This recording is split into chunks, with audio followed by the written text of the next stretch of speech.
Hey guys, welcome back. Gluck here.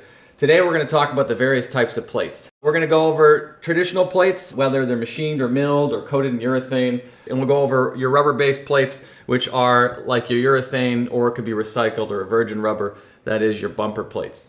All right, we're going to try to make this one quick because it is freezing in this garage gym. We're going to start with metal-based plates. So within metal-based plates, there's obviously tiers. You're going to have a cast iron plate. That's what you would see in most gyms, especially home gyms. And then from there, you can have a machined plate, like these Rogue deep dish, or you can have an encased plate. This one is encased in urethane, or you could even have a calibrated plate, which is normally steel. So with cast plates, the process is generally, you take molten liquid, you pour it into a cast, it sits in that cast until it's cured, it comes out, they put a coating on it. The nice thing about that is that makes them cheap because there's not a whole lot to that process. Cast it, wait, and coat it. Because of that process, their weight tolerance can be all over the place. So I've had 45-pound plates that weigh 41 pounds or 50 pounds, and that's obviously not really acceptable when you're loading a lot of plates on the bar. And pretty much every company is going to make a version of these. So I used to have a full set of Rep Fitness iron plates, and I disliked them so much I sold them. I have an unboxing video of it. I used them for a few months, but their quality was all over the place. And their finishes were all over the place. Sometimes it was semi-gloss, sometimes it was gloss. You know, my 10s didn't look like my 25s, so eventually I decided to get rid of them and I kind of upgraded. So Rogue has cast iron plates, Cap has cast iron plates.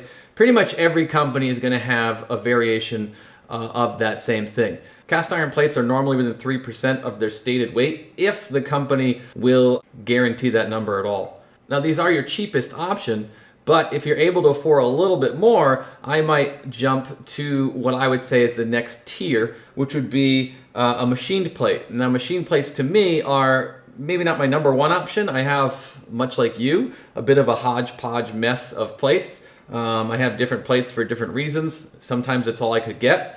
So what you're getting with a machine plate, it's the same process to begin with. You're still casting the iron, but then later on, you're gonna have a CNC machine come and mill whatever section the company wants. So for these, for example, you're getting the lip, the back, and the inside. And that's gonna remove any imperfections. So you're getting, in general, a better plate.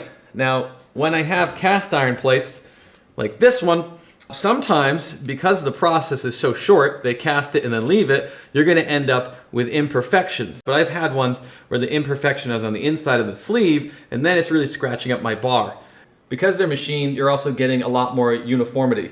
That is, my plates all pretty much look and feel exactly the same.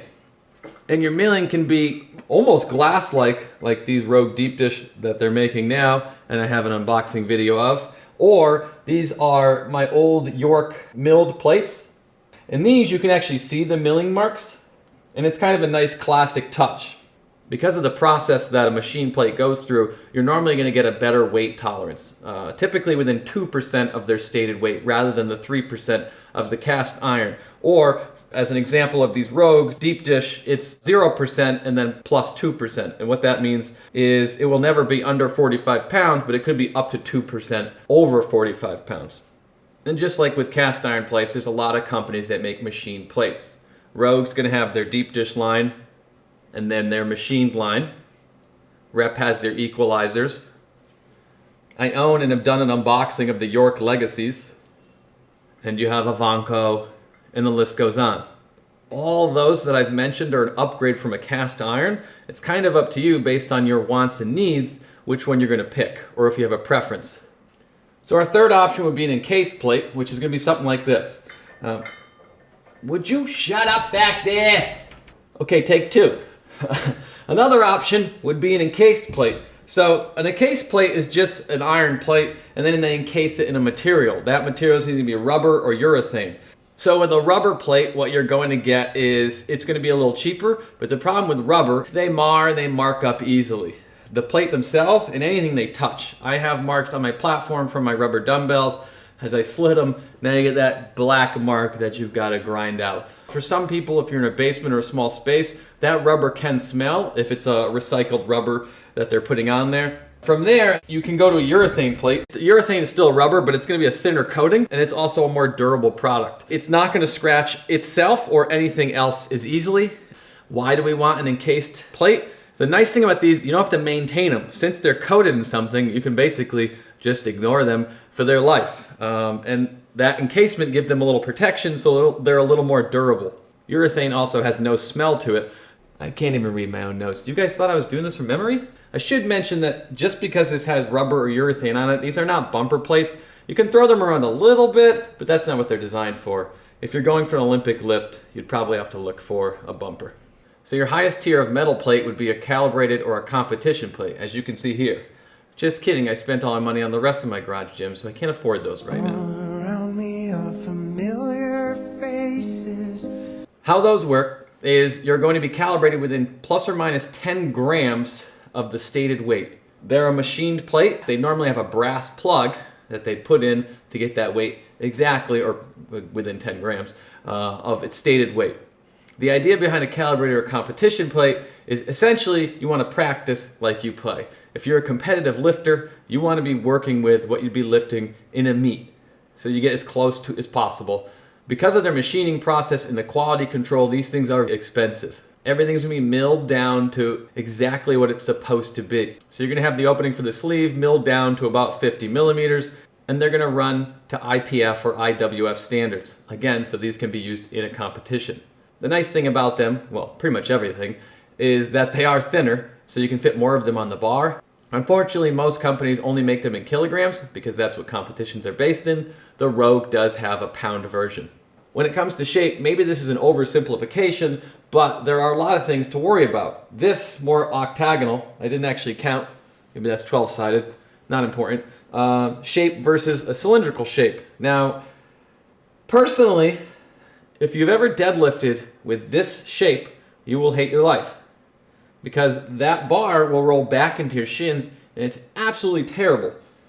That is, unless your bumper is big enough to cover it up. Also, when it comes to shape, some of these have handles, rep equalizers, and other ones will have handles cut into them, and that makes them very easy to lift versus your typical non-deep dish plate, which obviously this is very easy to lift because of its shape. When I had my Rep 45s, they were actually bigger than my bumper plates, which were also from Rep, and I hated them because loading them on and off was a pain in the butt because all the plates were different sizes. Another reason I sold it. Another factor people don't really talk about is the bevel. So on these plates, let's say for example, you're somebody I work out with and you do this all the time, try picking up this milled plate with no bevel. It is a lot of fun, especially if you just deadlift it or something else. When it's on the ground and you're trying to pick this up and you're tired, you're going to hate yourself. Unless you want to do this all the time. I hope in this video you can slowly see my regression as I get colder and colder and try to make it through this video. So that leaves us bumper plates. When you get into bumper plates, there's basically 4 tiers. You have a technique plate, which is a plastic-based plate that doesn't really go above 10 pounds. I don't find them necessary for a home gym. You could probably just use 10-pound bumpers if you need to. Then you have a traditional bumper plate, which is what we're all used to.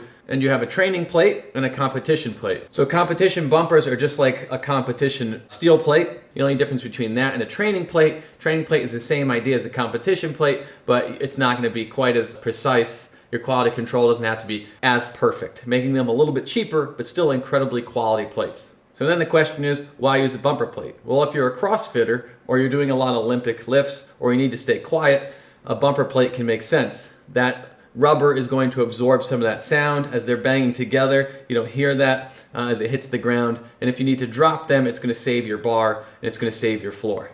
Now, traditionally, they're a little more expensive than your iron plates, at least your cheap iron plates. When you start getting into fancy machined plates and calibrated plates, obviously they're not going to be any cheaper. But if you're taking base to base, they are more expensive than a typical plate. One of the issues I sometimes have with bumpers is the 10s. Since they're so small and so thin, they tend to wear away really fast. They crack and they break much easier than others. So in the lowest tier, you'd have a Crumb rubber bumper, and that'd be like a Rogue US mil spec, or a Rogue high temp, or a Rep color bumper. Now, I've actually owned all 3 of those. I thought they were really high quality, especially based on their cost. I used some of them for years. I did eventually sell my Rep color bumpers because I upgraded to these Rogue urethanes. So the problem with Crumb rubber or recycled rubber, essentially it's just chewed up tires, broken down into crumb-like shape, and then melted back into that rubber shape of your bumper is for some people, especially if you're a confined space, they can smell, and that's because of the bonding agent they use. That smell typically is based on the quality. A higher quality bonding agent's not going to smell as bad as a cheaper bumper could. From there, your next tier up of bumper would be a virgin rubber, which I'm sure there's a lot of jokes in there, but I'll do my best at avoiding them. And that would be something like a fringe sport. And the only difference with a virgin rubber, if you couldn't figure that on your own, is obviously it hasn't been used before. And that just sounds wrong. And the next tier up from that would be a urethane. Artistically roll it in. That took like 6 takes. So the nice thing about urethane, they're going to be thinner because you don't need as much material to get that coating on there. It's just a higher quality rubber. They don't bounce as much. Actually, this plate has pretty close to a dead bounce. And because of how urethane works is there's no smell. Though they do cost a good amount more because of the process and again, the quality of the material. They're also near indestructible. They don't nick and mar up as easily as a rubber plate would. One of the things I should mention is the difference in thickness. Some bumpers can go up to 4 inches thick versus your typical cast iron plate, which is going to be much thinner. If you guys enjoyed this video, please like and subscribe. I am frozen. I am going inside. Thank you. Gotta get through this. I'm getting cold.